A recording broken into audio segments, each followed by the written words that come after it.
ਕੱਲ ਜਰਮਨ ਦੇ prime minister ਨੇ, ਚਾਂਸਲਰ ਨੇ ਕਿਹਾ ਸੀਗਾ ਵੀ ਸਟ੍ਰੈਟਜੀ ਨਹੀਂ ਹੈਗੀ ਅਮਰੀਕਾ ਦੇ ਕੋਲ। ਅੱਜ ਸਵੀਡਨ ਦੇ ਜਿਹੜੇ ਪ੍ਰਾਈਮ ਮਿਨਿਸਟਰ ਹੈਗੇ ਆ, ਉਲਫ ਕ੍ਰਿਸਟਰਸਨ, ਉਹਨਾਂ ਨੇ ਵੀ ਇਹੀ ਚੀਜ਼ ਕਹਿ ਦਿੱਤੀ ਵੀ ਕਹਿੰਦੇ ਵੀ ਕੋਹਰੈਂਟ ਸਟ੍ਰੈਟਜੀ ਉਹ ਇਸ ਟਾਈਮ ਇਸ ਲੜਾਈ ਦੇ ਵਿੱਚ ਇਰਾਨ ਦੇ ਨਾਲ ਜੋ ਲੱਗੀ ਹੋਈ ਆ US ਦੀ, ਉਹਦੇ ਵਿੱਚ ਉਹ ਲੈਕ ਕਰ ਰਹੇ ਹੈਗੇ ਆ। ਉੱਥੋਂ ਦੇ ਇੱਕ ਰੇਡੀਓ ਦੇ ਨਾਲ ਗੱਲ ਕਰਦੇ ਹੋਏ ਉਹਨਾਂ ਨੇ ਇਹ ਕਿਹਾ ਵੀ ਕਹਿੰਦੇ ਵੀ ਇਹ ਅਜੇ ਤੱਕ ਪਤਾ ਨਹੀਂ ਆ ਵੀ ਕਲੀਅਰ ਨਹੀਂ ਹੈਗਾ ਵੀ ਜਿਹੜਾ ਵਾਸ਼ਿੰਗਟਨ ਆ, ਯਾਨੀ ਕਿ ਅਮਰੀਕਾ ਆ, ਉਹ ਕਿਹੜੇ ਆਬਜੈਕਟਿਵ ਪੂਰੇ ਕਰਨਾ ਚਾਹੁੰਦਾ ਆ। ਤੇ ਉਹਨਾਂ ਨੇ ਕਿਹਾ ਵੀ right now I am struggling to see any coherent strategy behind this. ਇਹ ਸਵੀਡਨ ਦੇ ਪ੍ਰਾਈਮ ਮਿਨਿਸਟਰ ਨੇ ਕਿਹਾ ਆ। ਯੂਰਪ, ਹਰਜੋਤ ਸਿੰਘ ਜੀ, ਇੱਕ ਸੁਰ ਨਜ਼ਰ ਆ ਰਿਹਾ ਇਸ ਟਾਈਮ US ਦੇ ਉਲਟ, ਖਾਸ ਕਰਕੇ ਇਸ ਇਰਾਨ ਨੂੰ ਜਿਹੜਾ ਲੈ ਕੇ। ਕੱਲ ਜਿਹੜਾ UK ਦਾ ਕਿੰਗ ਆਇਆ ਸੀਗਾ, ਉਹਨੇ ਵੀ ਆ ਕੇ ਅਮਰੀਕਾ ਨੂੰ ਨਾਟੋ ਦਾ ਸਹਿਯੋਗੀ ਬਣਨ ਦੇ ਲਈ ਤੇ ਇਸ ਦੇ ਨਾਲ ਯੂਕਰੇਨ ਦੇ ਵਿੱਚ ਉਹਨਾਂ ਦੀ ਮਦਦ ਕਰਨ ਦੇ ਲਈ ਗੁਹਾਰ ਜਿਹੜੀ ਉਹ ਲਾਈ ਸੀ। ਉਹ ਤਾਂ ਜਿਹੜਾ ਹਰਜੋਤ ਸਿੰਘ ਜੀ, ਅਮਰੀਕਾ 'ਚ ਕਿੰਨੇ ਮਿਲੀਅਨ ਲੋਕ ਨੋ ਕਿੰਗਸ ਪ੍ਰੋਟੈਸਟ ਦੇ ਵਿੱਚ ਸ਼ਾਮਲ ਹੋਏ ਸੀ, ਪਰ ਕੱਲ ਅਮਰੀਕਾ ਦੇ ਵਿੱਚ, ਅਮਰੀਕਾ ਦੇ ਸਦਨ ਦੇ ਵਿੱਚ ਇੱਕ ਕਿੰਗ ਆ ਕੇ ਜਿਹੜਾ ਆ ਉਹ ਭਾਸ਼ਣ ਦੇ ਕੇ ਗਿਆ ਹੈਗਾ ਆ। ਸੋ ਇਹ ਵੀ ਇੱਕ ਪੁਆਇੰਟ ਨੋਟ ਕਰਨ ਵਾਲਾ ਨਾਲ ਦੇ ਨਾਲ ਜਿਹੜਾ ਉਹ ਹੈਗਾ ਆ। UN ਜਿਹੜਾ ਹਰਜੋਤ ਸਿੰਘ ਜੀ ਇਹ ਰਿਪੋਰਟ ਕਰ ਰਿਹਾ ਵੀ ਇਰਾਨ ਦੀ ਇਸ ਲੜਾਈ ਦੇ ਨਾਲ ਇਸ ਟਾਈਮ ਜਿਹੜੀ ਫੂਡ ਦਾ ਕ੍ਰਾਈਸਿਸ ਆ, ਬਹੁਤ ਵੱਡੇ ਪੱਧਰ ਦੇ ਉੱਤੇ ਵਧਣ ਵਾਲਾ ਆ। ਤੁਸੀਂ ਦੁਨੀਆ ਦੇ ਤਕਰੀਬਨ ਸਾਰੇ ਜਿਹੜੇ ਨਿਊਜ਼ ਆਊਟਲੈਟਸ ਆ ਜਾਂ ਦੁਨੀਆ ਦੇ ਵਿੱਚ ਇਹ ਜਿਹੜੀ ਚਰਚਾ ਹੈ ਹੁਣ ਤੇਜ਼ ਹੋ ਚੁੱਕੀ ਆ ਵੀ ਆਉਣ ਵਾਲੇ ਸਮੇਂ ਦੇ ਵਿੱਚ ਫੂਡ ਕ੍ਰਾਈਸਿਸ ਆਉਣ ਵਾਲਾ ਹੈਗਾ ਆ।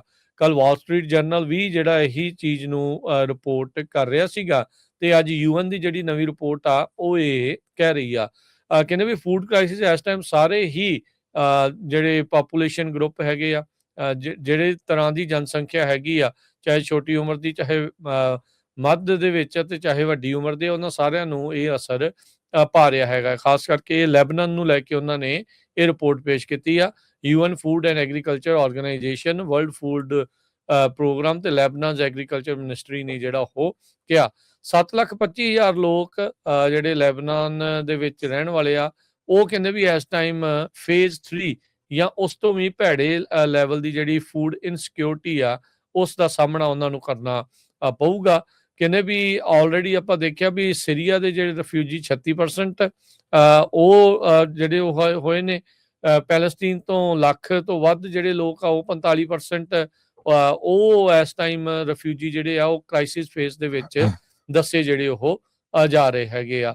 ਕਹਿੰਦੇ ਵੀ ਨਵੀਂ ਜਿਹੜੀ ਪਾਪੂਲੇਸ਼ਨ ਆ ਸੀਰੀਆ ਤੋਂ 2024 ਤੋਂ ਲਗਾਤਾਰ ਉੱਥੇ ਆ ਰਹੀ ਹੈਗੀ ਆ ਤੇ ਉਹਨਾਂ ਨੂੰ ਵੀ ਇਸ ਫੂਡ ਇਨਸਿਕਿਉਰਿਟੀ ਦਾ ਸਾਹਮਣਾ ਜਿਹੜਾ ਉਹ ਕਰਨਾ ਪੈ ਰਿਹਾ ਹੈਗਾ ਆ। ਜਿਹੜੇ ਪੀਟ ਹੈਗਸੈਥ ਆ, ਉਹਨਾਂ ਨੇ ਜਿਹੜੇ ਕਾਂਗਰਸਮੈਨ ਉਹਨਾਂ ਨੂੰ ਸਵਾਲ ਪੁੱਛ ਰਹੇ ਸੀਗੇ US ਦਾ ਜਿਹੜਾ ਮਿਸ਼ਨ ਕੀ ਹੈ ਇਰਾਨ ਦੇ ਉੱਤੇ, ਉਹਨਾਂ ਨੂੰ ਐਡਰੈਸ ਕਰਦੇ ਹੋਏ ਅਕਿਊਜ਼ ਕੀਤਾ, ਦੋਸ਼ ਕੀਤਾ। ਕਹਿੰਦੇ ਵੀ ਜਿਹੜੇ ਹਾਊਸ ਆਰਮਡ ਸਰਵਿਸ ਕਮੇਟੀ ਆ, ਉਹਨਾਂ ਨੂੰ ਕਾਫੀ ਜ਼ਿਆਦਾ ਕ੍ਰਿਟਿਸਾਈਜ਼ ਕਰਦੇ ਹੋਏ ਜਿਹੜੇ ਰਿਪਰੈਜ਼ੈਂਟੇਟਿਵ ਜੌਨ ਗਰਮੰਡੀ ਆ, ਜਿਹੜੇ ਡੈਮੋਕ੍ਰੇਟ ਆ ਇੱਥੇ ਯੂਬਾ ਸਿਟੀ ਵਾਲੇ ਇਲਾਕੇ ਤੋਂ, ਉਹਨਾਂ ਨੇ ਜਿਹੜਾ ਉਹ ਸਵਾਲ ਜਿਹੜਾ ਉਹ ਪੁੱਛਿਆ ਸੀ। ਕਹਿੰਦੇ ਵੀ ਇਹ ਸਾਰੀਆਂ ਗੱਲਾਂ ਦੇ ਨਾਲ ਇਸ ਨੂੰ ਕੁਐਗਮਾਇਰ ਦੇ ਵਿੱਚ ਉਹ ਚੇਂਜ ਕਰਨਾ ਜਿਹੜੇ ਉਹ ਚਾਹੁੰਦੇ ਆ।